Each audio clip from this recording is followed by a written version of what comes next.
Welcome to today's video.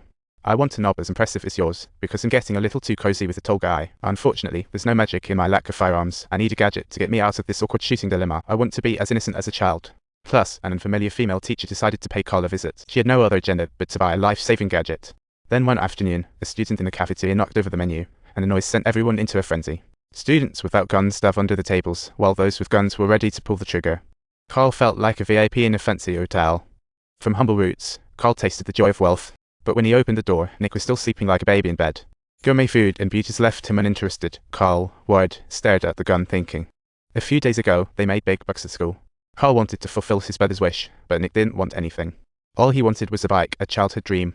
As a kid, he saved up to buy it, only to have his dad trade it for drugs. But Nick turned that fire toward the northwest. Imagine he was only 9, and for what he did, he got locked up. When I got in there, they asked me, "Are you sick?" And I said no.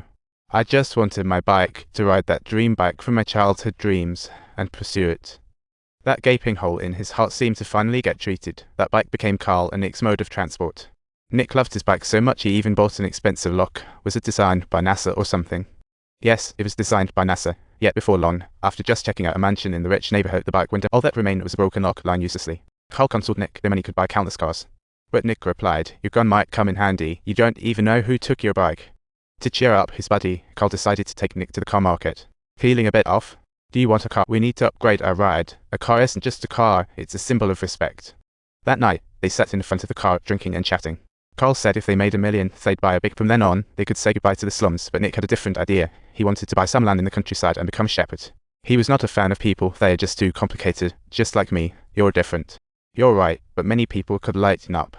The two were dreaming of a bright future, unaware that this would be their last chat. The next day, Nick drove his surrogate to a checkup and suddenly saw a black kid.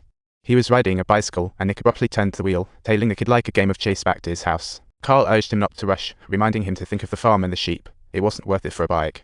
But Nick pretended not to care and used the excuse of going to the bathroom. Carl thought nothing of it.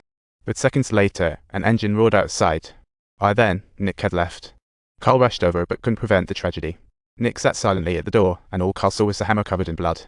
The bloody scene haunted his dreams. Nick urged him to leave, having called the police and not wanting to involve Carl. "Why?" he asked, hearing the police sirens getting closer. Carl fled in panic, watching as Nick was taken away by the cops, understanding deep down that this time, Nick would never return. That night, Carl went to his sister's boyfriend's house. As the landlord was about to reclaim that, late at night, Fiona suddenly burst in, crying. She had tried her best but still couldn't save the house. She cried on her boyfriend's shoulder, him so exhausted. He comforted her. "It's okay, don't cry. My family's broken." Fiona said, "Especially there's this girl who can't even talk to me. I have no idea what I'm doing at this moment." Carl finally realized he was growing up. Next day, he handed Fiona a big bag at his sister's restaurant. "What is this?" "These are just the things I bought for you to enjoy back at home." To incense his parents, the black guy invited Jerome and coldly asked, "Mom, Dad, this is Ian. Where's your family?" "I don't have a family," the dad, a preacher conducting someone else's wedding, seemed to be lecturing instead. His words dripped with warnings. "The path God lays out for you should be straight. Don't stray off course."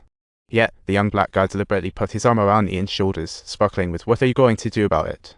Unfortunately, before finishing 3 dishes, Ian declared he was leaving.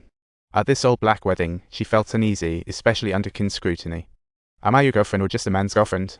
"No, I love my family, especially those strict LGBTQ folk. I prefer my friends, those slightly awkward guys, like normal people.